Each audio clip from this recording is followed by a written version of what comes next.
मसला ये होता है कि कई बार राजनीतिक दल ये समझने से चूक जाते हैं कि देश का मन किधर है। आप भाजपा का विरोध तो कर सकते हैं, करिए, राजनीतिक दल है, लेकिन इतनी एहतियात जरूर बरतिए कि भाजपा का विरोध करते करते कहीं काशी, अयोध्या और मथुरा के विरोध के आंगन में न कूद जाइएगा।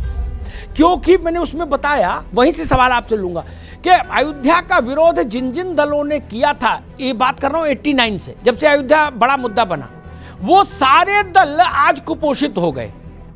कैसी अपमानजनक बातें कर रहा है, ये अश्लील है ये लोना। तब कल जयपुर में आपके राहुल जी ने हिंदुत्व पर व्याख्या पेश कर दी।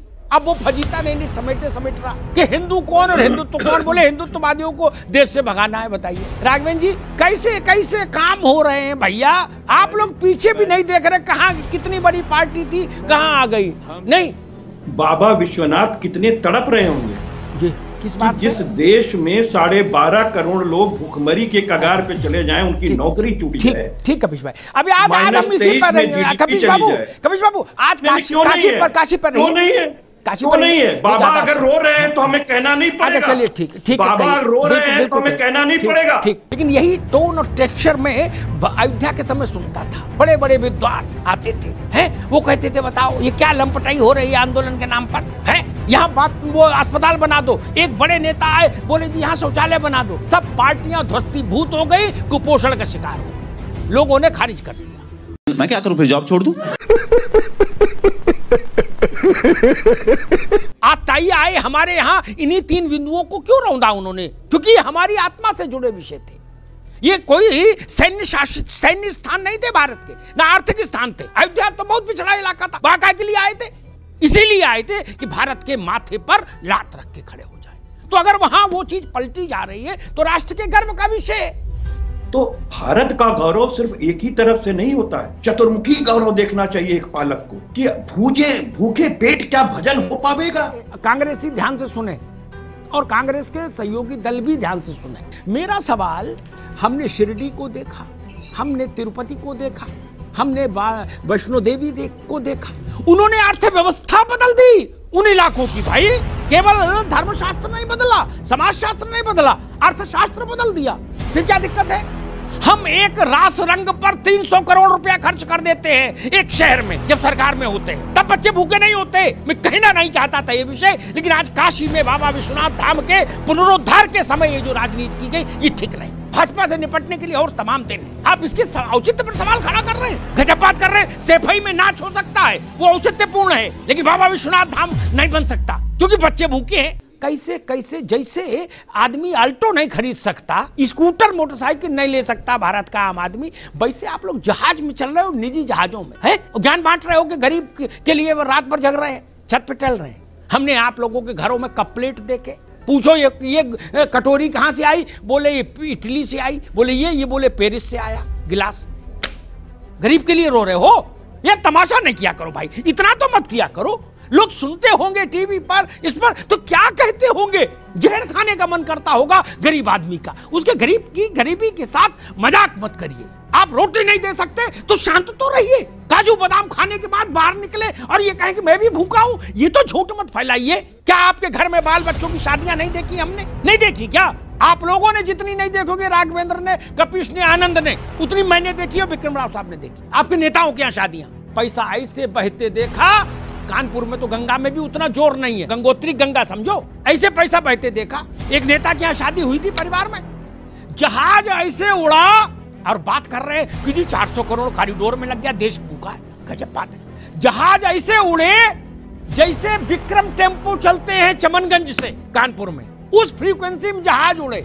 विक्रम राव साहब ने कह दिया मुझे पान खाना है, बोले जहाज ले जाओ पान खा के। कपिल श्रीवास्तव ने 2 मिनट बाद बोला, हम बोले हमको भी खाना, बोले इंडिया दूसरे विमान से ले जाओ। मैंने देखा, बताऊं नाम, चेहरे खराब हो जाएंगे। स्विस कॉटेज बन रही, स्विस कॉटेज शादी ब्याह में। हमको गुलाम बनाने के लिए जिन स्थानों को तोड़ा गया कि हमारी आत्मा पर भी नियंत्रण हो जाए, उन स्थानों का पुनरुद्धार नहीं होगा तो किस जगह का पुनरुद्धार होगा? आपकी कोठी में पैसा लगे तो जायज, और बाबा विश्वनाथ के कॉरिडोर बने तो ना जायज। जितना पैसा लगा है ना, बुरा मत मानना, मैं ऐसे सैकड़ों राजनेताओं को जानता, सैकड़ों, जिनके पास इस मूल्य से ज्यादा के इमारतें हैं जितना कॉरिडोर में लगा है कोई। राव साहब गलत तो नहीं कह रहा? 100 एसी लगे, 100 एसी, इंद्र की सभा लगती है। अरे पशु पक्षी भी विदेशी हैं। 2.5 लाख का तोता, उसको मकाऊ बोलते, क्या बोलते? पकाऊ। हाँ, एक नेता थे, बोले ये पकाऊ लाए, मकाऊ बताए। बोले मैंने कितने का लाए? बोले भैया 2.5 लाख का लाए। वो भी कह रहे थे मैं गरीब के लिए रात भर जगता हूँ। मैंने कहा फिर मकाऊ को कब खिलाते हो जब गरीब के लिए रो रहे हो? 7.5 लाख रुपया का चश्मा। बाबा विश्वनाथ पर सवाल उठाओगे?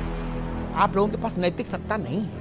नैतिक सत्ता नहीं है आपके पास सवाल उठाने की। भाई आपकी कमाई का कोई साधन नहीं, और आप कपड़ा रोज 3 बार बदल रहे हो, नींबू काट पहन रहे हो, कहां से आता है पैसा?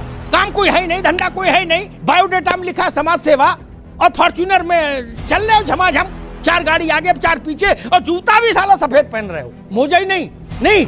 और जो नहीं पहन पा रहे वो दुख में मरे जा रहे। वो कह रहे कि हे ईश्वर, ऐसे दिन हमारे कब आए कि मैं भी सफेद जूता पहन पाऊं, और 10 अंगूठी 10 उंगलियों में, और वो बकरी बांधने वाली उतनी मोटी चेन गले में। कोई कह रहा राष्ट्रवाद लाएंगे, कोई कह रहा जी समाजवाद लाएंगे, कोई कह रहा जी कांग्रेस लाएंगे, क्या? और 250 ग्राम की चेन डाले गले में। आप लोग सवाल उठाएंगे काशी विश्वनाथ पर? ना भाई साहब, ऐसा मत करिए। आध्यात्मिक को छोड़ भी दें, हालांकि आध्यात्मिक मान का कोई मूल्य नहीं होता। सिखों ने कभी ये सवाल नहीं उठाया कि गोल्डन टेम्पल का कोई आर्थिक मूल्य क्या है, वेटिकन सिटी में पोप की सत्ता क्यों चलती, सवाल ईसाई नहीं उठाते। मक्का और मदीना पर सवाल नहीं उठता। काशी विश्वनाथ पर सवाल उठाने की हिमाकत कैसे हो सकती है? अयोध्या पर सवाल उठाने की हिमाकत कैसे हो सकती है? जब राजनीति नहीं थी, जब पार्टियां नहीं थी, जब नेता नहीं थे, तब इस देश को किसने एक रखा? मेरे मित्र, हम लोग तो बाद में आए हैं नेतागिरी करने के लिए। हजारों साल की गुलामी के बाद भी अगर तुलसी चौरा बचा रहा, उसमें दीपक बाती होती रही, अगर सत्यनारायण की कथा बची रही, अगर बजरंगबली का मंदिर बना रहा, अगर राम सीता विवाह हो की यादें बनी रही हमारे जहन में, तो यही मठ मंदिर थे जिन्होंने भारत की आत्मा को जीवित रखा। शासक कोई रहा हो, शक आए, हूण आए, मुगल आए, कहां के अलबन बलबन सब आ गए, क्या कर लिए? काल के गाल में समा गए। केवल हम जिंदा रहे। कुछ बात है कि हस्ती मिटती नहीं। इसलिए मैं सबसे कहूंगा, स्वागत कीजिए बाबा विश्वनाथ के इस कॉरिडोर का, इस संकुल का। ये भारत की आत्मा का शंखनाद है, इसको सुनिए।